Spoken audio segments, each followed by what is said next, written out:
maalintii jaamacadayda waxa iga baxay labiskan aan xiranay ugu yaraan $200 laakiin maanta wax qarash waxa iga baxay $10 aan ku soo goostay iyo inaan anigu gacantayda ku samaystay walow ay soo qatintay 16 sano oo waxbarashada ilaa heer jaamacadeed ah haddana kamay hor istaageen inay qaadato dun iyo irbad si ay u noqoto xirfad la sameeya oo nashqadeeya dhar qurux badan oo ay bulshadeeda ugu labisto Suhur Yusuf Ismaaciil waxay xirfadeeda dawarnimo ku muujisay awoodda ay u leedahay inay hirgeliso ganacsi u gaar ah kaasi oo sameeya dharka noocyadiisa kala duwan maantana waxay ahayd shakhsigii gacanteeda ku samaysay goonka ama dreyska ay ku qalin jabinaysay waxaanay ka maaratay inay cid kale u samayso nashqada iyo cabirka ay nafteeda la rabto aniga hadii aan shakhsi ahaan aan ka hadla naftayda maanta waxaan ka mid ahaa ardayda qalin jabisay maalintii aan xirfadda tan ahaan bilaabayay waan ka baqsanaa ama waan ka xishoonayay waxaan soo bartay 16 sano oo waxbarasho heer jaamacadeed baan gaadhay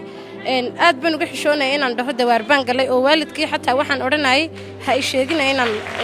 dawaar dhigto ama ha dhihina gabadheedu dawaar bay dhigataa laakiin maanta alxamdulillah waan ku faraxsanahay khibradan aan bartay 16 sano oo aan dhiganay waxbarasho waxaan kaga kalsooni badanahay halkaas sano oo maanta aan wax baranayay oo xirfadda dawaarka badanayay maanta labiskan quruxda badan ee aad u jeedaan ama aad igu aragtaan waxaan ahay marwada gacanteeda ku soo saaratay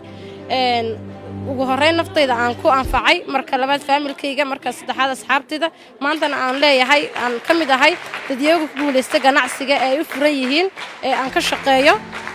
haddii aan garanayo maanta sanadka aan baranayo xirfadda intii ka horeysay aan aqoon u leeyahay ma aan bartay jaamacadii heerka aan soo gaaray ee waxaan ahaan lahaa gabadh ganacsata ay hore u shaqeysay laakiin alxamdulillah caanadaatiba dabadooda qabay hadda ayaan horumarka aan leeyahay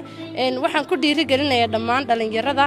in ay xoojiyaan xirfadooda farsamada gacanta waa taquri aan waji lahayn waa taquri aan waalid laga rabin waa taquri aan adeer laga rabin ee adigu aad gacantaada aad ku shaqo tagayso maantana aan ku shaqo tagay alxamdulillah anigoon adeerna u tagin aabana aan geysanin ee wajigiga ku helay wad mahadsantahay walaal adigoo Maxamed Andara waxaan u mahad celinay TV-ga MTV bal isbarbardhig ku samee aqoontii aad soo baratay iyo xirfadan halka sanaad soo baratay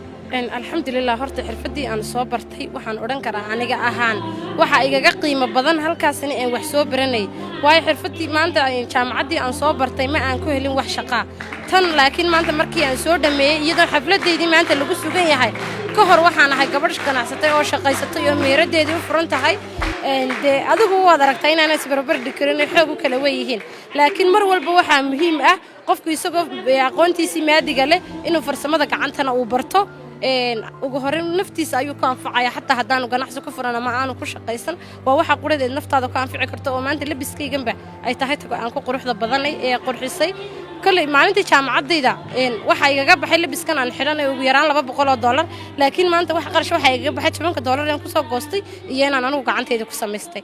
waa Maxamed Andar MMTV magaalada Hargeysa